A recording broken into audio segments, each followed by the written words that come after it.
Selamat malam teman-teman, kembali lagi sama saya Silvi. Jadi sekarang teman-teman pembicara kita malam hari ini Kak Veronica Hematang, Master Teologi, lulusan S1-nya di UKDW, Universitas Kristen Duta Wacana, S2-nya di STFT Jakarta. Sekarang Kak Vero mengajar di salah satu sekolah swasta di Jakarta. Ya Kak Vero. Ya, betul. Nah, untuk tema kali ini, pembahasan ini tuh saya ingin membahas tentang mendidik anak melalui cinta. Kenapa saya mau bahas dan terkhusus untuk Kak Vero sebagai seorang ibu. Dan kali ini pembahasannya ingin lebih ke arah pengalaman, membahas tentang cinta gitu kepada anak-anak. Apalagi lagi ada kasus-kasus kemarin tuh Kak Vero, demo-demo kan, dan ternyata banyak juga anak-anak yang anak sekolah, anak pelajar gitu yang ditemuin. Nah ini juga mungkin bisa menjadi salah satu alasan bagaimana sih cara orang tua mungkin mencintai anak ya kan. Nah untuk pertanyaannya pertama nih kita langsung masuk aja Kak Vero. Menurut Kak Vero apa sih pemahaman orang tua tentang cinta terhadap anak gitu? Pemahaman cinta orang tua terhadap anak. Pemahaman cinta orang tua terhadap anak, ya. Uh, saya kalau dari pengalaman ya, saya selalu melihat cinta orang tua terhadap anak tuh selalu ada dalam ketegangan dua sisi begitu ya, antara kasih yang merangkul dengan ketegasan yang kadang mungkin kadang bukan melukai tapi penuh ketegasan gitu. Sehingga ya saya sih juga masih belajar ya menjadi orang tua, dan menurut saya menjadi orang tua tuh kayaknya itu pembelajaran seumur hidup ya. Sampai sekarang pun ketika anak-anak sudah mulai, kebetulan sekarang udah mulai tumbuh nih ya, ABG, itu saya punya kesulitan-kesulitan baru tuh untuk menyesuaikan diri dengan keadaan mereka yang sekarang gitu. Waktu masih kecil, saya menunjukkan cinta itu sebagai orang tua dengan menemani, dengan mungkin menggendong, memeluk gitu ya. Ya kadang memberi teguran juga ketika mereka melakukan kesalahan, tapi seringkali teguran itu diterima ketika mereka masih kecil ya, diterima dengan jauh lebih baik dibandingkan sekarang nih ketika mereka ABG. Jadi misalnya baru saja nih saya merespon gitu ya, merespon apa yang disampaikan anak begitu dengan nada agak sedikit keras. Nah mereka sudah bisa menjawab, nggak usah marah kali mah. Gitu. Udah mulai yang merasa sepertinya tidak cocok lagi gitu cara saya merespon apa yang mereka lakukan dalam fase mereka sedang bertumbuh menjadi ya anak ABG lah ya, anak mulai beranjak remaja begitu, dewasa awal. Nah, saya merasa selalu ada dalam ketegangan itu. Di satu sisi ingin menunjukkan sayang itu dalam bentuk kasih yang merangkul, yang yang menyapa dengan lembut. Tapi ternyata juga ada situasi-situasi ketika saya harus sangat tegas, bahkan mungkin keras gitu ya, merespon sesuatu yang dilakukan oleh anak-anak gitu. Nah, mungkin ya ada banyak orang tua yang terjebak pada salah satu sisi aja ketika menunjukkan kasih itu hanya pada sisi yang terlalu lembut begitu ya, terlalu merangkul tapi lupa untuk tegas, atau hanya pada sisi yang lain, misalnya terlalu tegas, terlalu keras tapi lupa untuk merangkul. Atau kadang-kadang kita mau mencoba melakukan kedua-duanya tapi tidak tepat misalnya waktunya. Misalnya mungkin tadi saya kurang menyelami nih emosionalnya anak saya gitu ya, sehingga ketika saya merespon dengan cukup keras gitu. Tadi sih sebenarnya nggak terlalu keras juga ya, cuman memang nadanya agak tinggi gitu ya. Ini siapa nih? Nggak taruh piring di belakang gitu ya, habis makan. Terus jawabnya nggak jelas lah, biasa ya, model ABG gitu. Lagi sambil pegang handphone gitu kan. Nah, itu kan memicu emosi orang tua gitu ya, diulang lagi agak keras. Ya nggak usah marah juga kali mah. Gitu. Nah, itu kadang-kadang saya merasa di dalam situasi seperti itu mungkin cara saya merespon mungkin tidak pada tempatnya, mengingat mereka tidak lagi ada dalam fase yang perlu diperlakukan dengan cukup keras. Padahal mungkin dikasih tahu baik-baik aja sudah cukup gitu ya di fase ABG itu gitu. Nah, mungkin itu ya ketegangan antara merangkul dengan lembut dengan ketegasan. Mungkin itu yang menjadi pemahaman cinta orang tua terhadap anak buat saya ya. Menarik sih Kak Vero mengenai dua sisi yang Kak Vero maksudkan ini, karena di pertanyaan selanjutnya nih, menurut Kak Vero, apakah ada orang tua itu nggak cinta sama anaknya sih? Karena yang tadi sisi tegas kan itu biasanya tidak disukai sama anak-anak nih, dan itu menimbulkan bahwa anak-anak memikirkan orang tuanya tidak mencintai. Nah, apakah memang benar gitu orang tua tidak mencintai anak-anaknya gitu? Nah, kalau menurut saya tidak ada orang tua yang tidak mencintai anak-anaknya ya. Kalau menurut saya, hanya saja pemahaman cinta yang dipahami orang tua mungkin tidak tepat begitu, tidak tepat atau tidak, sebenarnya bukan itu yang diharapkan oleh anak atau bukan itu yang dibutuhkan. Nah, misalnya ada pengalaman-pengalaman ya yang saya alami dengan anak-anak yang orang tuanya terlalu memberi kebebasan gitu, bahkan sejak kecil sudah sangat dibebaskan untuk melakukan apa yang mereka mau tanpa diberi rambu-rambu. Karena mungkin mereka merasa perlu memberi kebebasan kepada anak, itu bentuk cinta ya, bentuk cinta atau bentuk kasih kepada anak. Tapi kemudian kebebasan itu karena anak belum siap, kebebasan itu kemudian jadi sesuatu yang merusak begitu anak.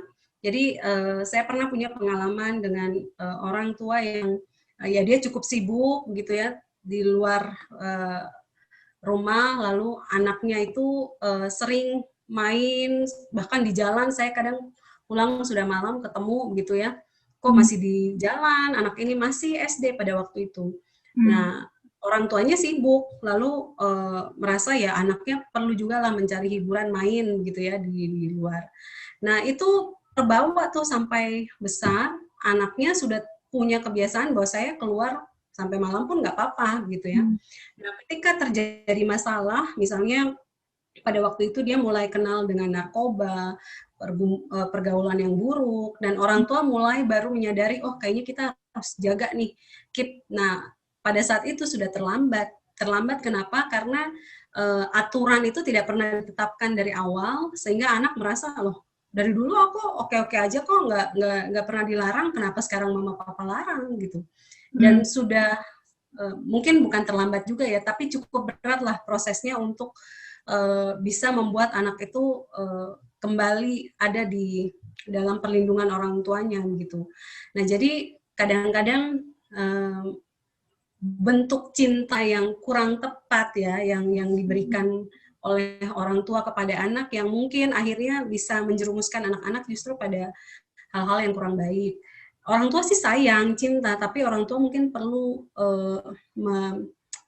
melihat kembali, mengkritisi kembali apakah ini memang betul bentuk cinta saya untuk anak saya supaya dia baik, atau ini hanya semacam pelampiasan untuk membuat saya merasa oke, karena mungkin saya sering pergi sehingga anak-anak cukuplah diberikan waktu bermain yang banyak atau diberikan materi begitu ya untuk menggantikan apa yang tidak bisa saya berikan gitu. Nah, kadang-kadang itu menurut saya. Jadi kayaknya tidak ada ya orang tua yang tidak mencintai anaknya, tapi mungkin perlu dikritisi apakah cintanya itu betul-betul untuk kebaikan anaknya gitu, sehingga tidak salah.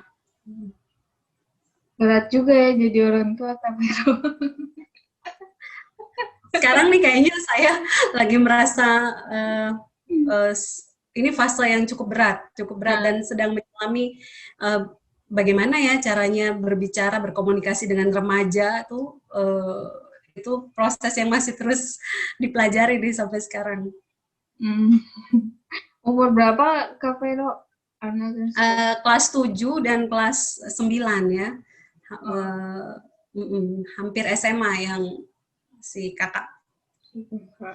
Iya, itu lagi ABG-ABG-nya banget. Iya. Nah, tadi Kak Vero bilang juga tuh, orang tua harus kritis sih terhadap cintanya terhadap anak kan, cinta terhadap anaknya gitu.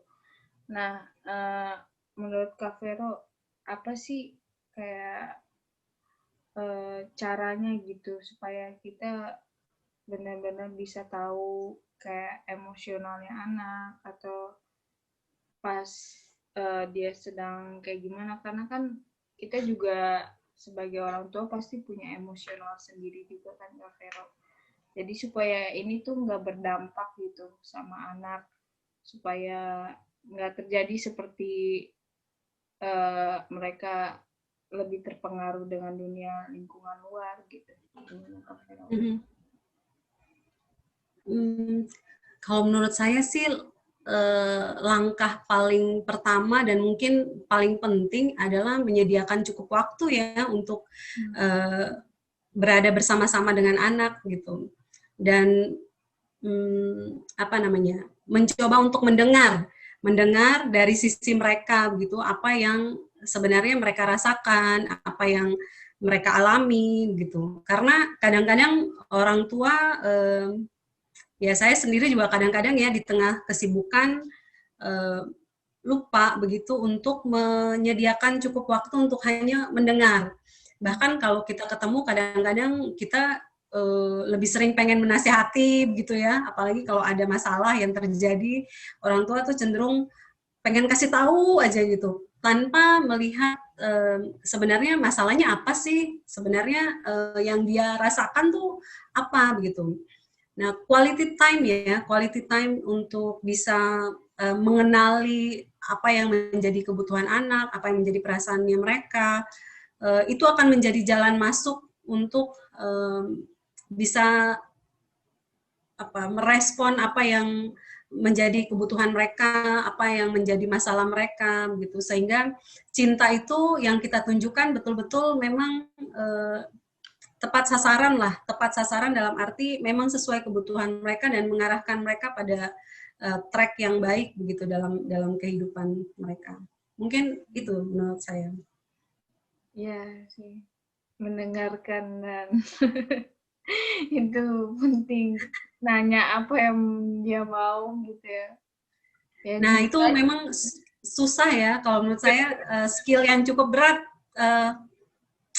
Saya punya pengalaman sebagai guru juga ya, ketika anak datang dengan masalah, kita tuh cenderungnya sudah merasa sudah tahu begitu apa yang terjadi, sehingga langsung pengen cepat kasih nasihat gitu, dan kayaknya itu nggak mudah masuk ke mereka juga karena mereka nggak merasa dipahami. Emang lu mungkin dalam hatinya mereka ya, emang lu tahu masalah gue gitu, emang lu tahu apa yang gue rasakan, mungkin dalam hati mereka begitu ya, karena kita tuh sebagai orang tua rasanya udah mungkin merasa punya banyak pengalaman, terus jadi pengennya ngasih tahu aja gitu, ini loh seharusnya begini begitu, padahal mungkin mereka hanya pengen didengar, mereka hanya pengen dipahami apa yang mereka rasakan, apa yang mereka alami begitu.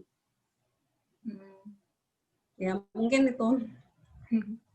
Iya sih Kak Vero. Nah, menurut Kak Vero sendiri sebagai orang tua ya, khusus orang tua Kristen gitu, penting nggak sih menimbulkan rasa cinta terhadap anak itu dari firman Tuhan yang mungkin dibaca atau didengar gitu dari pendeta, dari gereja gitu. Apa sih Kak Vero punya pengalamannya gitu? Menurut saya itu justru memang hal yang paling penting ya sebagai orang tua Kristen untuk mendasari segala sesuatunya tuh dari firman Tuhan. Dan ternyata Alkitab kita tuh kaya sekali dengan ya dengan berbagai informasi, berbagai nasihat tentang bagaimana menjadi orang tua. Nah, baru-baru ini kebetulan saya sebenarnya udah dari tahun lalu ya, saya ikut dilibatkan nih dalam menyusun Alkitab Parenting terbitan LAI. Kami diminta untuk nulis 10 artikel, masing-masing 10 artikel, itu artikel sisipan. Jadi di Alkitab itu nanti akan diberikan artikel sisipan di tengah antara Perjanjian Lama dan Perjanjian Baru. Artikel sisipannya itu tentang bagaimana menjadi orang tua Kristen dalam berbagai dimensi pergumulan gitu ya. Kalau saya mungkin karena background-nya guru kependidikan, jadi saya menulisnya dari sisi bagaimana sekolah dan orang tua merespon kebutuhan anak dalam dunia pendidikan. Nah, lalu yang menarik, kami juga diminta untuk menulis pokok-pokok pikiran kecil dari ayat-ayat yang ada di Alkitab itu untuk di-highlight. Pokok pikiran itu harus dikaitkan dengan parenting.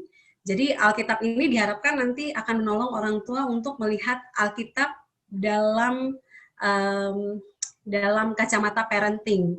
Bagaimana Alkitab menolong orang tua secara khusus untuk menjadi orang tua Kristen ya, melalui firman Tuhan yang ada di Alkitab. Nah, yang unik menurut saya ya dan cukup menarik adalah selama ini kan mungkin kita memahami Alkitab itu punya banyak ayat ya tentang bagaimana menjadi orang tua, bagaimana menjadi anak, bagaimana seharusnya keluarga. Biasanya kan di Efesus, di beberapa kitab Amsal, Mazmur, dan di Keluaran juga ya. Nah, tapi ketika kami dibagi tugas nih untuk mengeksplor seluruh teks-teks itu, dan mau tidak mau kita harus melihat teks-teks yang justru tidak punya hubungan dengan topik keluarga, tapi kita coba kaitkan dengan parenting. Dan kemudian saya secara pribadi sih mendapati, oh ternyata semua yang ada di dalam Alkitab itu sebenarnya berharga untuk kita orang tua pelajari sebagai bekal kita menjadi orang tua yang baik ya untuk anak. Bahkan ayat-ayat Alkitab yang mungkin kita lihat tidak ada kaitannya sama sekali dengan parenting ya, mungkin secara literal tidak ditulis gitu ya tentang parenting, tapi ketika digumuli sebagai orang tua justru berbicara sangat sangat kuat gitu ya, karena menjadi orang tua itu kan sedang mengajarkan kehidupan gitu ya kepada anak, dan kehidupan itu kan seluruh dimensi seluruh aspek hidup kita gitu, dan itu tertuang dalam Alkitab ya, dalam berbagai dimensi kehidupan. Jadi nggak bisa Alkitab itu dilepaskan dari kehidupan, dan karena keluarga ini adalah kehidupan, kita sedang mengajarkan kehidupan kepada anak, maka semua ayat Alkitab yang kita baca itu pasti akan bisa kita pakai sebagai pedoman untuk menolong anak-anak belajar tentang kehidupan. Dan mungkin juga dalam prosesnya ya menolong orang tua ya untuk belajar tentang kehidupan itu sendiri. Karena menurut saya orang tua itu nggak boleh berhenti belajar, bukan hanya tujuannya untuk anaknya, tapi juga bagaimana dia mempelajari itu untuk terus belajar memahami kehidupan bersama-sama dengan anaknya. Ya. Nah, mungkin itu ya, jadi orang tua belajarlah sebanyak mungkin dari firman Tuhan supaya dia bisa memperkaya hidup anaknya dengan firman Tuhan, sehingga anak-anaknya ya siap menghadapi berbagai tantangan kehidupannya nanti. Menarik sih itu Kak Vero. Karena ya sebagai orang tua Kristen kita ya karena terlalu banyak pengalaman kita dulu waktu masa muda ya cuman ngomonginnya nasihatnya nasihat dulu gitu kan. Nah itu udah nggak masuk buat anak muda sekarang lagi gitu. Benar, Mungkin benar, dari benar. firman Tuhan, kisah-kisah firman Tuhan itu ya Kak Vero justru bisa anak bisa lebih masuk gitu ya buat orang-orang anak-anak Kristen. Ada gak salah satu contohnya Kak Vero di Oh. firman Tuhan? Ya, ada banyak sih sebenarnya. Mungkin coba saya lihat yang saya tulis beberapa ya. Nah,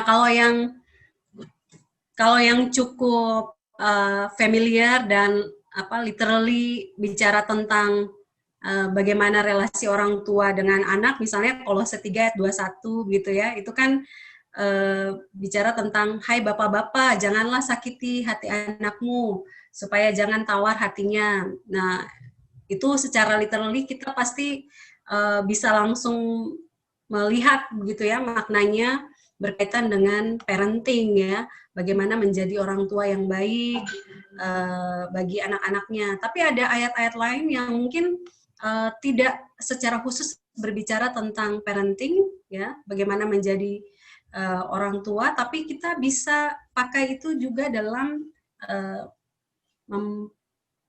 dalam menggumuli peran kita sebagai orang tua. Misalnya Galatia 6 ayat 7 misalnya. Saya baca ayatnya ya, Galatia 6 ayat 7, jangan sesat. Allah tidak membiarkan dirinya dipermainkan, karena apa yang ditabur orang itu juga yang akan dituainya. Nah, lalu pesan apa yang bisa kita dapat dari ayat ini? Misalnya bahwa ketika kita menjalankan peran sebagai orang tua, sebenarnya kita sama dengan orang yang sedang menabur benih, ya, yang mencoba menjaga supaya benih itu tumbuh sehingga kita bisa menuai hasil yang baik, ya. Namun proses menabur hingga proses menuai itu haruslah menjadi suatu proses yang baik, dan ketika itu kita inginkan menjadi proses yang baik, maka upaya mendidik anak itu harus dilakukan dalam pengenalan akan Allah, sesuai dengan kehendak Allah. Nah, ayat-ayat yang seperti ini tadinya ya buat saya tidak banyak berbicara tentang orang tua, menurut saya tentang parenting, bagaimana mendidik anak.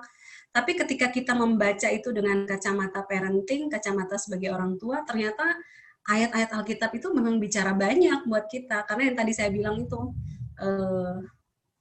kita bicara tentang mengajari anak tentang bagaimana hidup, dan hidup itu aspeknya banyak sekali, sehingga Alkitab dengan berbagai aspeknya itu mengakomodir apa yang menjadi kebutuhan kita sebagai orang tua. Tuh. Ya. Untuk yang terakhir nih Kak Vero, tambahannya Kak Vero mungkin bisa kasih pesan-pesan untuk orang tua Kristen, bagaimana mencintai seorang anak dengan kasih, gimana Kak Vero? Pesan-pesan. Nah, kasih pesan ya. Nah, pesannya buat diri saya sendiri juga ya, yang masih belajar menjadi orang tua.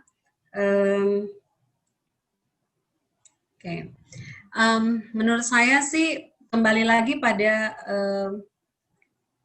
pemahaman cinta yang kita miliki dengan benar ya.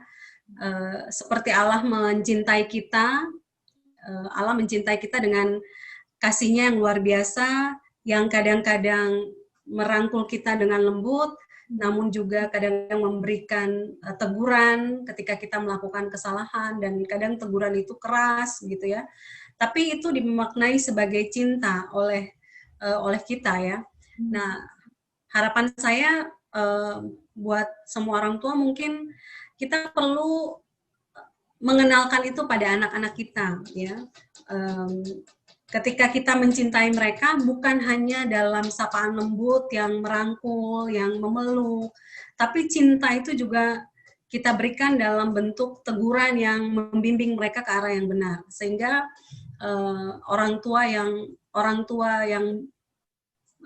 Kristen, ya, orang tua Kristen yang baik mungkin menurut saya adalah orang tua yang melandasi cintanya dengan kasih Allah yang merangkul dan menegur, dan itu dirasakan oleh anaknya ketika anaknya merasakan uh, orang tua saya mengasihi saya dengan lembut tapi juga bisa menegur saya dengan keras, dan itu juga bentuk cinta yang diberikan oleh orang tua kepada anak. Mungkin itu. Ya, ya teman-teman, terima kasih ya Kak Vero untuk perbincangannya malam hari ini, sungguh menarik dan Sama-sama. menguatkan orang tua di luar sana, semoga, dan saya juga belajar nanti sebagai orang tua ketika udah punya anak, dan calon teman di luar sana yang menonton ini semua bisa menjadi ilmu untuk teman-teman gitu yang mendengar. Terima kasih ya Kak Vero udah mau diajak bincang-bincang di acara Q&A ku. Sama-sama. Semoga berguna ya. Iya, terima kasih Kak Vero.